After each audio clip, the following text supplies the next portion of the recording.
All right, hello everyone. Welcome to the webinar on JSON. This time, the presenters will be me, JP, and Herman, and the topic is JSON Collection Tables. We're going to cover several new additions to the Oracle Database 23 AI related to how you can place in memory and how you can use JSON collection tables in memory, how you can compress JSON collection tables, how you can create also materialized views. So based on JSON collection tables, you can create relational structures. Materialized views are tables. And also I'll show you how you can partition collection tables. In addition to that, we'll show you the new initOR parameters related to JSON, the new SP file parameters, and of course, the new limit clause. So with the limit clause, we can limit the size of JSON. But before we start, I would ask probably JP, Jean-Pierre, to introduce himself before we go with the slides. Sure, thanks, Julian. As Julian said, JP or Jean-Pierre, I'm the youngest or newest member to the product management team for our JSON capabilities, and looking forward to drive the success of the product. Take it away, Julian. Thank you very much, JP. So before we start, and there will be several demos, so every section which I'm presenting will be covered by live demos. Let's take a very short historical update on the JSON in the Oracle database. We're now in 2025 and more than 10 years since JSON entered the Oracle database. I won't go for every single bullet point here, but in green, blue, and red, I have probably figured the most important milestones, at least biasly in my opinion, which we consider important in terms of additions to the JSON in the Oracle database. One of them in 19C is the MongoDB API, which basically translates Mongo commands into Oracle commands. So you can run Mongo commands against the Oracle database and they succeed. We had duality views introduced in 2023. Duality views is something probably, I would say, the most important feature of 23 AI, arguably, because I'm the PM for duality views, but this is a very important addition to the database, a very important feature, because that's the way how you can present JSON data in relational format. And on top of the relational tables, you can create JSON views, which represent the data in dual format. So you have the data in both relational and JSON format. And then the latest one in 23 AI is JSON to Duality Migrator, which is a tool, PL/SQL based tool, which lets you automatically, almost in one go, migrate a Mongo database to Oracle by simply specifying the collections, the tables in the Mongo database. And that tool will create the relational structure, the tables, the indexes, even the sequences in the database. And on top of that, it will create the JSON duality views, not to mention that it is going even to import the data into the database. So very important tool. JSON collection tables, this is the topic of our presentation today. JSON collection tables are very special tables because they have only one column, which is called data, and this is JSON format. So let us look into detail first, what is a JSON collection table before we go into what you can do with those tables. Couple of slides. The JSON collection tables, they are objects that store JSON documents in general. In our Oracle database, JSON collections store the JSON documents in a single column in the database, in the table, in the database. And that single column is called data, which you cannot rename, and this is JSON data type. And as you can see, in 23 AI, both JSON collection tables and duality views, they're considered and recognized as native collections, both for the Mongo API and the Soda API. So you don't need anymore to run create collection. The default storage properties, of course, for those JSON columns, such as, for example, secure file, are valid. And what is also important to note is that if you have JSON collection tables, the documents in the table or in the duality view, they must have an identifier underscore ID at top level. This is like the unique value for the collection. You can try to insert a document with the same ID, but of course you get then an error message. And of course you might forget or might intentionally not want to insert the document with an underscore ID.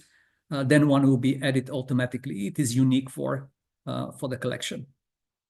In duality views, you must include the underscore ID field in the document when you insert it into the duality view. Now, using the JSON to duality migrator, meaning the new package DBMS JSON duality, there is a procedure called import.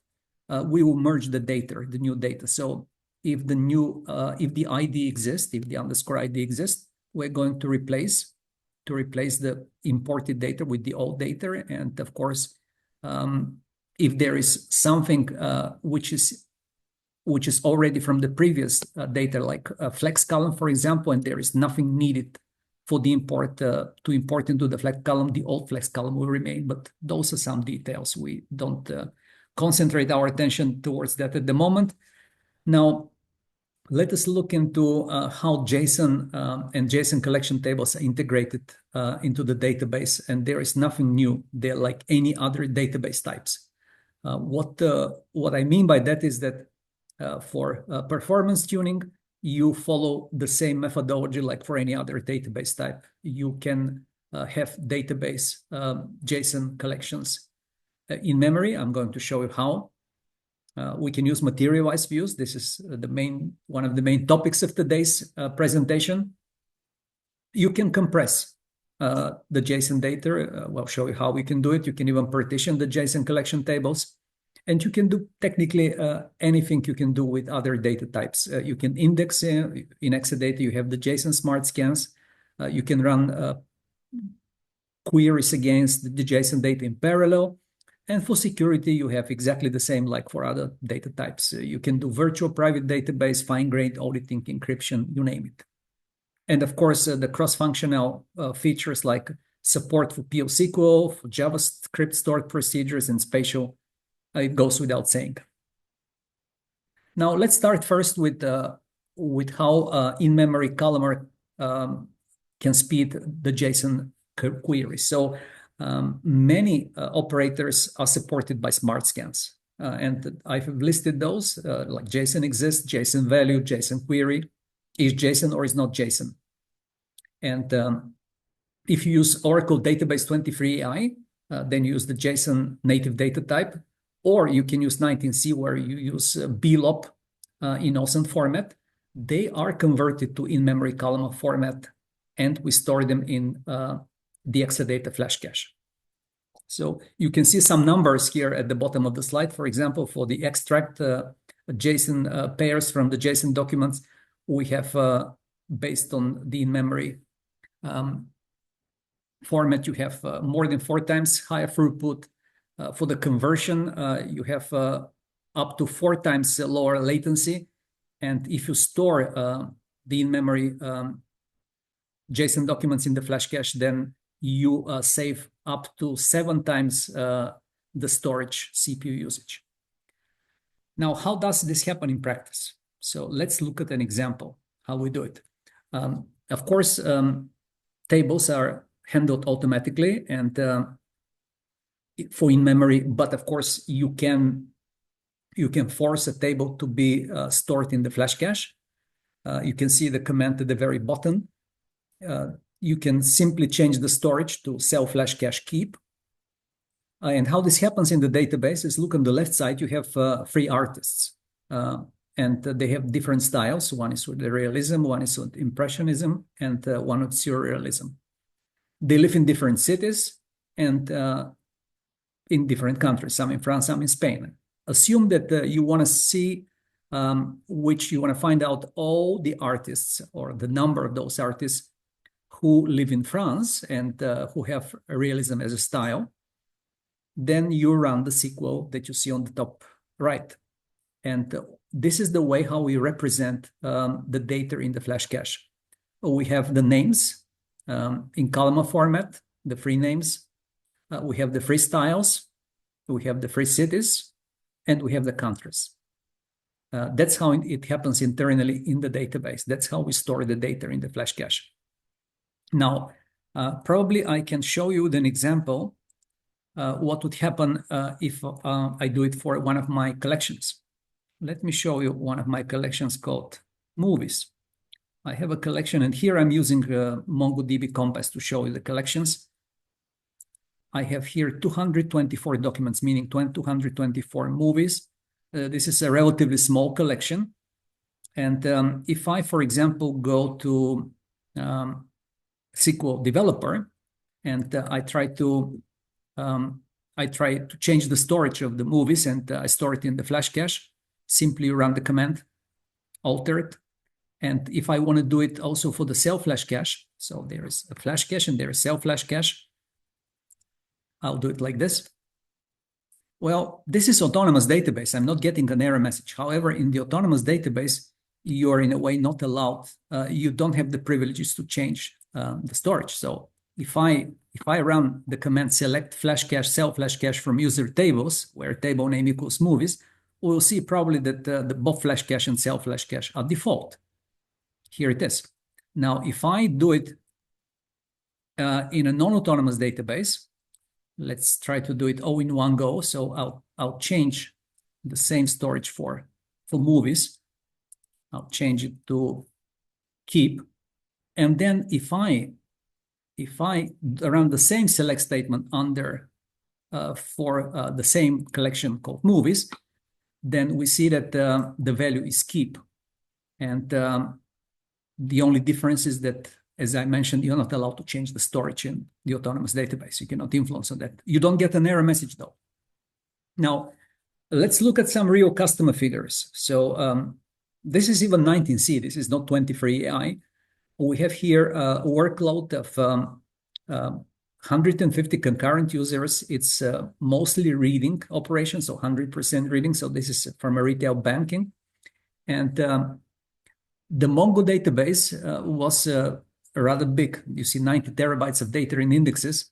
We had 16 shards, 512 cores, and transactions per second were 1,200.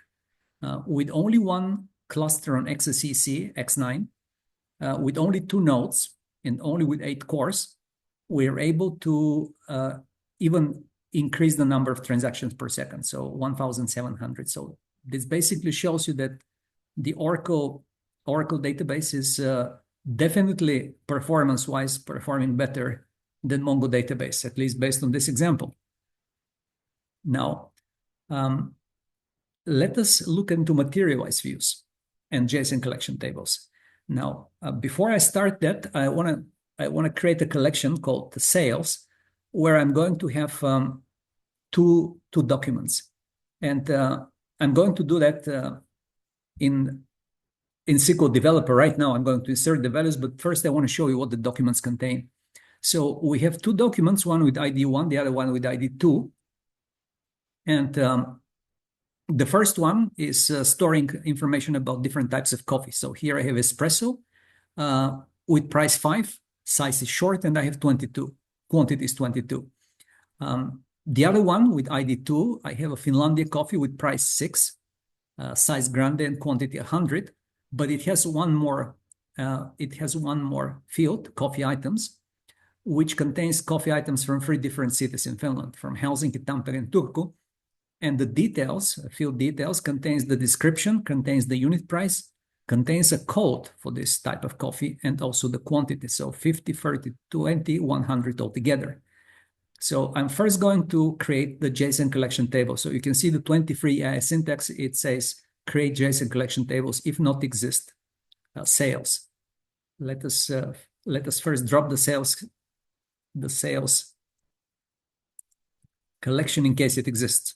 I don't think it does, but for safety reason, let's do it. And now we're creating the JSON collection table. This is the syntax in 23 AI, how you create the JSON collection tables. The syntax is JSON collection table, and we call it sales. Let's run it. JSON collection created. Note that if you drop those JSON collections in the Oracle database, you need to run the command drop table. So it is not drop JSON collection table, it is just drop table. And what I'm going to do next is I'm going to populate this JSON collection table with the two documents. So we are going to use those for a while. Let me first show you what the documents look like before we run the insert. So the first one is very much like what I showed you on the slide. It's the espresso with the price 5, size short, quantity 22, and I have here a date column. And then the second one is the one which has also coffee items. So it has different 3 types of coffee. And note here that I also have another field called old price. And I also have the date field. And actually the same what I showed you on the slide, I have the details, which have description, the unit price, the code, and the quantity. So let's insert those two collections. It says 1 row inserted, 1 row inserted, and now we're going to commit. Here it is. Done. What I'm going to do next is I'm going to create a materialized view. First, I'm going to drop the materialized view called sales materialized view in case it exists. Here it is, drop materialized view if exists, sales materialized view. And I'm going to show you how I'm going to create the materialized view. So look at the syntax. I would like to create a materialized view with the name sales materialized view. Refresh force. Refresh force means that if I can refresh fast, then Oracle will refresh fast. Otherwise, it will do a complete refresh. And I'm doing it at noontime with row ID, and I'm selecting from JT using the JSON table function. I'm using the columns item ID, item name, item price, and also I'm using the details description and the detail code. So once more, I repeat, I'm taking the underscore ID, and in the relational materialized view, I'm going to call it item ID. I'm going to take the item and I'm going to call it item name. The price will be called item price. And then I am using also the details description, calling it the details description, and the details code, calling it details underscore code. And let us try to create it and see if the command will go through. We'll go to SQL Developer. And let's have the command. So once more, here it is. Why would I want to create even a materialized view on JSON data? Because you might want, let's see first if the command will succeed. Materialized view created. There are probably several reasons. One of them is if you need to do some reporting using SQL, reporting analytics on the data. You might want to present the data in relational format. Also, if you run autonomous JSON database, with your autonomous JSON database, you're probably aware that you have the 20 gigabytes of relational data limit. So 20 gigabytes is not a lot of information. And if you start creating probably tables based on the JSON documents, then probably you very quickly will come to the 20 gigabyte limit. However, this 20 gigabyte limit does not concern materialized view logs, and indexes. So you can create an AJD in the autonomous JSON database without limitations, materialized views, materialized view logs, and indexes. Now I have the materialized view created. All right. So probably we want to see what we have in this materialized view. So let us select star from the view and see how it looks like compared to the JSON documents. But first, maybe I would like to show here the JSON document. So let me refresh in Mongo Compass. Here it is. So we have ID 1, we have the espresso, price 5, short, quantity 22, we have a date. And here I have the other one, the Finlandia, which is the more complex document. We have the different descriptions. We have different units. We have the one from Helsinki, coffee from Helsinki, from Tampere and Turku. So this is how the document looks like, the JSON document. And now let's go to SQL Developer and see what we have in the materialized view. So select star from sales underscore MV underscore materialized view. Now here it is. This is like more relational like. We have the item ID, we have the item name, and we have the item price.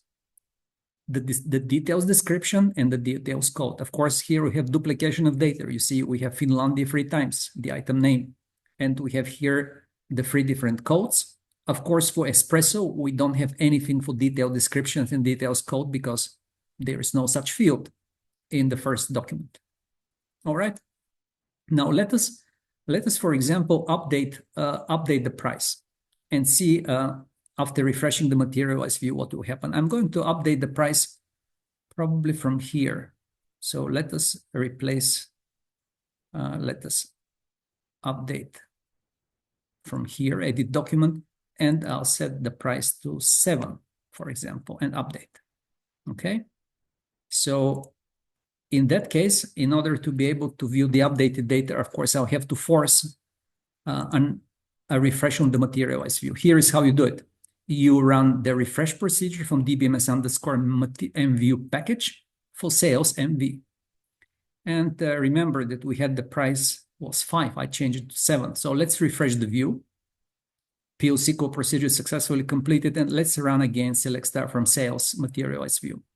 Now here is the price of 7. So once you do that in a real system, you either need to update the materialized view say once a day or once an hour or once in a minute, which is too much. I think the best I've got in the real production system is to update materialized view every 5 minutes, but you might not need live data from the JSON document, so probably once an hour would be enough.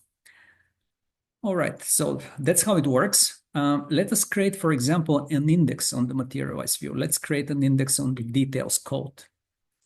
How do I do it? Create index, and let's give it a name, MV details code index on sales and on details code. You can create a normal index, so index created. We are done here. And now let us select star from materialized view, from the materialized view where the code is null. Let's see if the index will be used. Select star where index is null. Here it is. All right, it's not null. And then I will run explain plan, and then I will see what dbms explain display will show me. Let us do it. So first I'll explain plan, and then select star from dbms explain display. Here it is. Let me show you what it looks like. So it is using the index MV detail code index. So this is how materialized views can work on JSON data. Now we can do something more. We can create a JSON collection view on the materialized view. So JSON collection views are read-only views. And the way how you can create them on top of the materialized view is using the following syntax. Here it is. Let me show you. Create or replace JSON collection view, and let's give it a name, sales JSON collection view. And I'm using the ID. I need the ID, the item ID, the coffee location, and the code. So that's how I'm going to rename. The item ID will be _ID, the detailed description will be coffee location, and the details code will be code. And we need to create this view only for the data where the details code is not null. So where there is a value for details code. Let's see if this will work. JSON collection created. So this is a read-only collection, remember that. And let's see what we have now in the collection. Let's run select star from sales JSON collection view. Here it is. So what happened is actually we had the JSON collection. On top of that, we created a relational structure, materialized view. And again, like in sort of reverse engineering, we created on top of the materialized view, we created a JSON collection view. So you can very easily first filter the data using collection views. You can represent the JSON data in relational format using materialized views. And those materialized views can be updatable at certain periods of time. So that covers the topic of materialized views, as far as I remember. I have nothing more on that. Here it is. slide on JSON collection view. So once more, a JSON collection view, it is a view which maps the documents to relational data. And there are two kinds of those, the JSON relational duality views and the JSON collection views. What is the difference? What is the difference? The JSON duality views, they can be updatable. You can directly insert, update, delete documents. And you can, of course, run select statement on JSON relational duality views. But on JSON collection views, those are non-duality views, you cannot do any updates directly. Those are read-only documents. And as you can, if you remember, that's how we created the JSON collection views for all from sales materialized view, where we had values for details code. So meaning details code was not null. We did the demo. Now, compression. Let's look at the next topic, compression of JSON collection tables. Now, first, let us think about the different types, two different types of compression before we even talk about JSON. We have OLTP compression, and we have secure file compression. Now, OLTP compression basically stores values with the same symbols. For example, you have 10 rows stored in a block, in an 8 kilobyte block.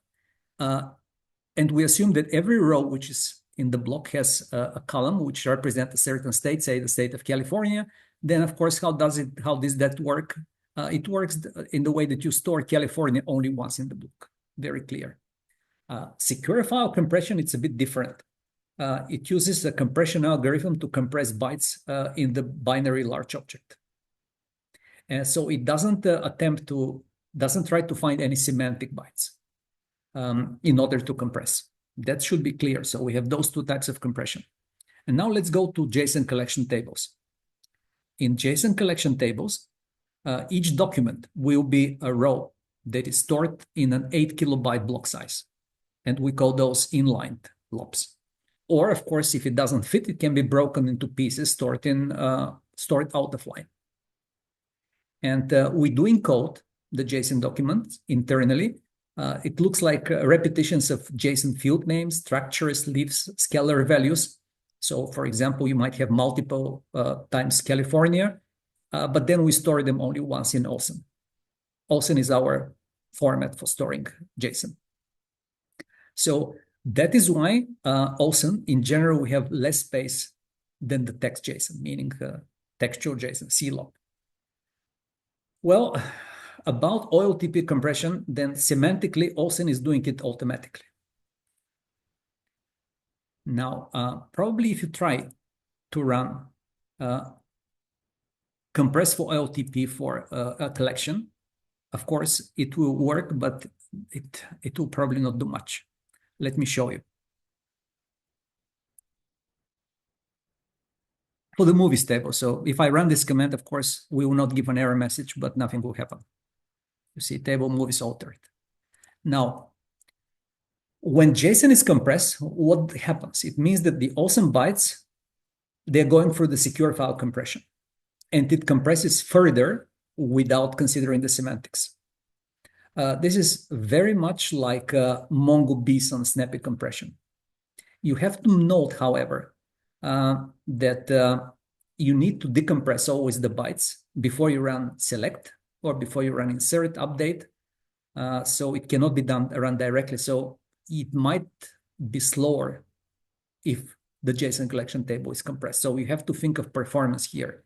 And performance might suffer if you do that compression. We need to do a demo. So I want to show you how this really works in 23AI. So JSON collection tables, and meaning tables which we create with the command create JSON collection tables, they do not support changing compression afterwards. The compression must be specified at compression time. So let's see, for example, about the movies table. I'll go back to the movies table, and let's see how many bytes it occupies in the database. So I'm going to query user segments, and I can see that I have 0.3 megabytes. It's not a big table, only 220 movies in that one. Now, let us first create a compressed copy using compressed medium. So here is how it is done. I'm going to drop those tables in case they exist, because I don't know if I dropped them before. So they are dropped from the database. And I'm going to create two JSON collection tables. And those two JSON collection tables are as follow. The first one will be called movies compressed medium. And I compress with medium compression. The second one will be called movies compressed high. So I can, based on the name, remember what type of table I created. We compress high. And in my opinion, there will be very small difference between medium and high here, but there will be difference between the standard collection table and the compressed one. Let's create them in one go. Here, two JSON collections were created. Now, next, I will copy the data from the original compressed table from the original table to the compressed tables. And how do I do it? I do insert into table select star from movie. So let's do first this one. We created the table with medium compression. We inserted the data, and we do the same for the high compression. And then I'll run the commit. So here we have the two compressed tables. What I want to check now is, of course, I want to gather some statistics so I can ensure that the metadata is updated. Let us do that. So let's gather the statistics for all those three tables. All right, we did it. And next, I'm going to compare the segment size. So how do I do it? I run select statement against user tables. So I'm running select segment name and size in bytes for movies compressed medium, and movies compressed high. Let's run it. And as expected, the movies, the original table was 0.31. We managed with high to compress it a bit, and with medium, it's exactly the same like high. So you see, there is no big difference between high and medium. Of course, for different JSON collection tables, that might be different. So you need to test for your tables that you're using. That's how you compress it. Next, partitioning. So partitioning works the following way. You need to partition via a virtual column. A virtual column must be created upon the creation of the table or later. You can create directly the JSON collection table with partitioning. What is important that for now, at least, you cannot directly partition the JSON document stored in data. Of course, that will probably be possible in the near future. And this is the way how you partition a table. So you remember sales. You can partition based on a virtual column called price. So I'm going to run this syntax soon.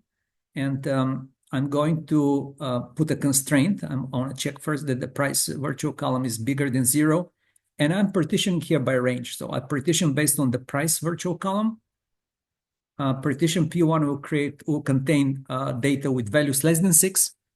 P2 partition less than 10, and the rest will go to partition number 3. So let us create this table. I will first drop it in case it exists. First drop the table sales, and I'm going to create the JSON collection table, which I partition based on a virtual column called price. And the price virtual column, of course, is the price column. Here it is, JSON collection created. This is how we do it. What I'm going to do now, I'm going to insert two documents into the table, slightly different than the previous ones.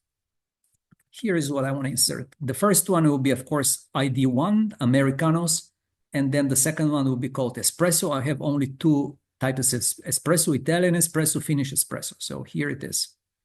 I'm going to insert two documents, and of course, commit at the end.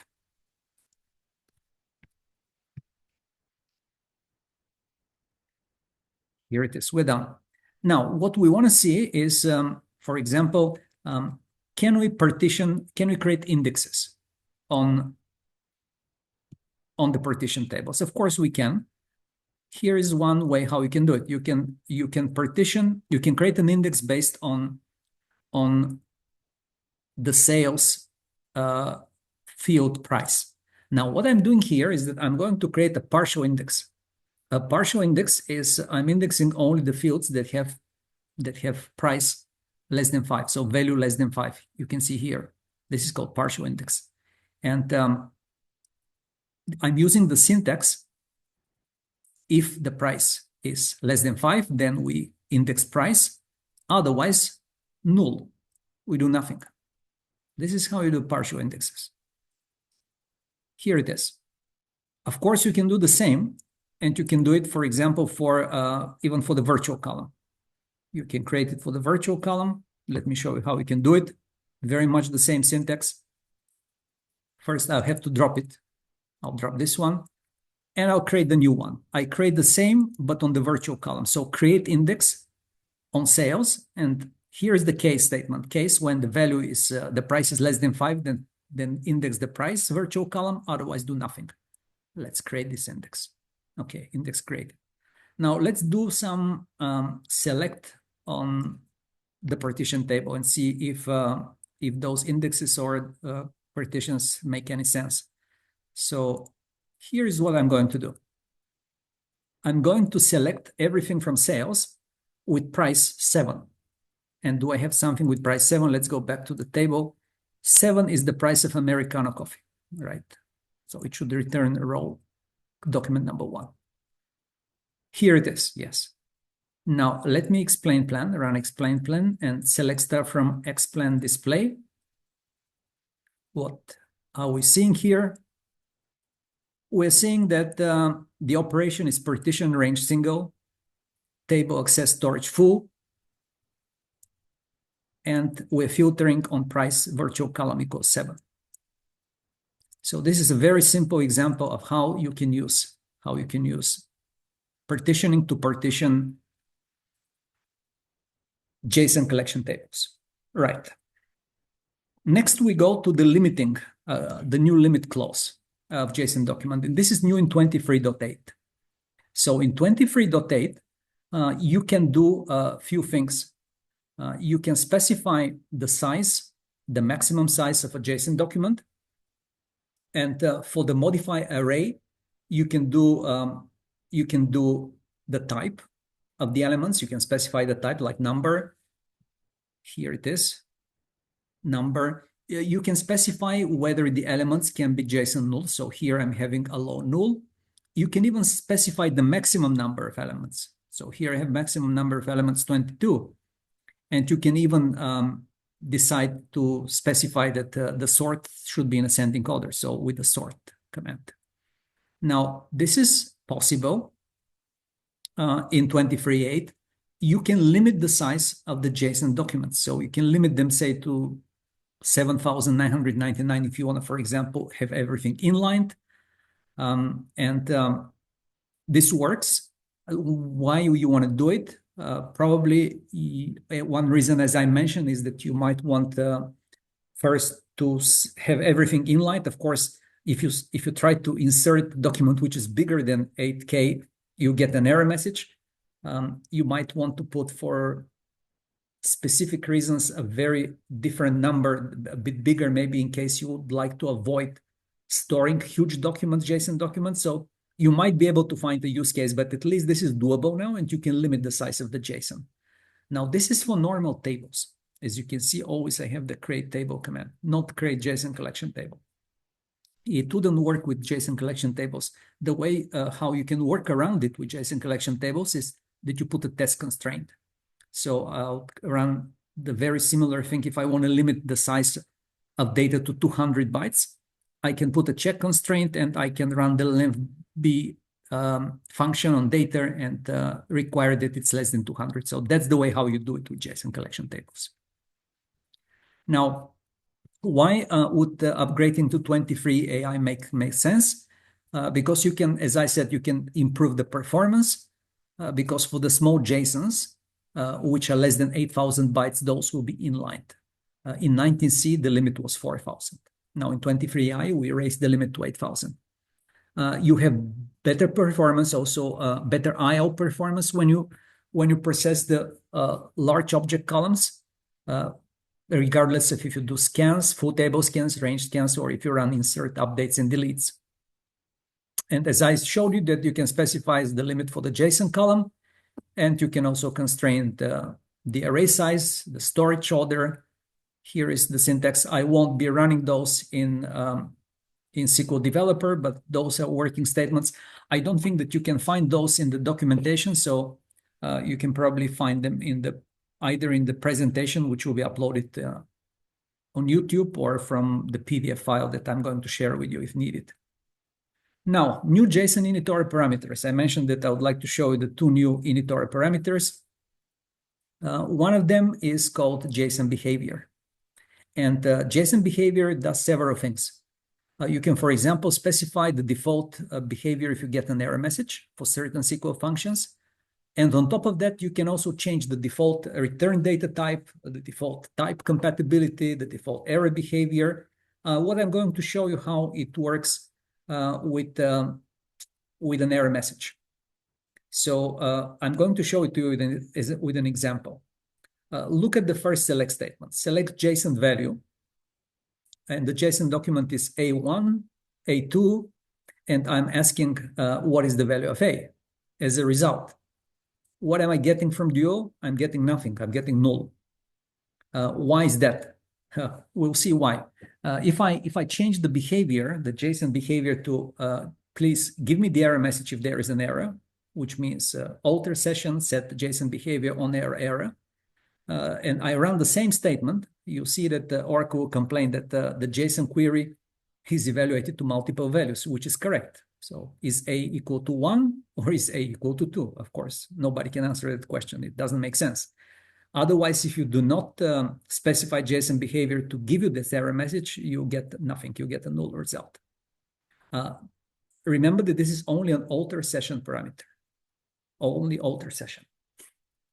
The other one is called JSON expression check. And I'm going probably to show you this one also with an example. JSON expression check is a new parameter also in 23 AI. And you can use it to enable or disable the checking of JSON query statements. You can do this with a hint also as well. There is the JSON expression check hint. And by default, this is off. So if you enable it to on, it starts checking the query statements. And probably the easiest way to show you how this works is using a example, simple example. This one is not alter session only. You can run it on alter system as well, but not in the autonomous database. In the autonomous database, it's only alter session. Now, look at the first select statement. We have a duality view called conference schedule duality, and I would like to find for the name of a person who is with ID 1. And it tells me it's bid. Of course, if I decide to set the JSON expression check to on, probably I'll get an error message, as you can see below. Why? Because because Oracle is perplexed. We are having a mismatch between character and number. The number is 1, and the ID is a character. So in order to fix it, we need to specify that the JSON value is returning number. And this is the last statement here I have at the very end. With JSON expression check set to on, in that case, it will work, and it will know, Oracle will know that we're returning a number, and will work perfectly fine. So once more, this is something that that can be used to point out simple typographical mistakes. If you want to find those typographical mistakes, such things happen. Sometimes the conversion is not straightforward. Now, probably one of the very last things, or the last thing that I wanted to show you, is hints in the JSON to duality migrator. The JSON to duality migrator is the newest tool, which would let you migrate a document store like MongoDB to Oracle in a way that it will convert the JSON documents to relational tables. On top of those relational tables, it will create the indexes, the foreign key constraints, the sequences. It will also import the data after it creates, of course, the JSON duality view. So you have from a Mongo database, you can have an Oracle database, which represents duality, meaning that you have the data in two formats, physically in tables and logically in views, in JSON duality views. So you can work with both. Now, in the latest RU of 23AI, 23.8, you have more control over how you would like the physical structure to be created. And there is a new parameter called hints, which actually it's not really hints because it's more like a directive. And it has three different values, three different options. The first, look at the blue part of the command. So key, type key means that the primary key, here I have a collection called coffee and I want to transform it into a relational structure with a JSON duality view on top of it. I would like the underscore ID to be the primary key. So you can define, you can ask Oracle to, or tell Oracle and mandate to Oracle how to, which fields to use for a primary key. The second one, where you see type, data type table coffee, you can define what different, you can define the field when it is transformed into a column of a table, that it could be a varchar 250. Otherwise, Oracle might decide on its own based on our internal algorithm what would be the column size. So varchar 250 is what I want. And then the value called size, so the field size will have varchar 250. You can mandate that. And the third one, where it says type normalize with default true, this is a Boolean parameter. I'm asking Oracle not to try to normalize the coffee table. Otherwise, by default, we try to normalize. So this is a new in 23AI, actually in 23.8 only, where you can mandate Oracle where to create, how to create the primary keys, what kind of columns and what types to be used for the fields, and whether or not to normalize the tables. Now, this was the last slide for today. You can try it for free.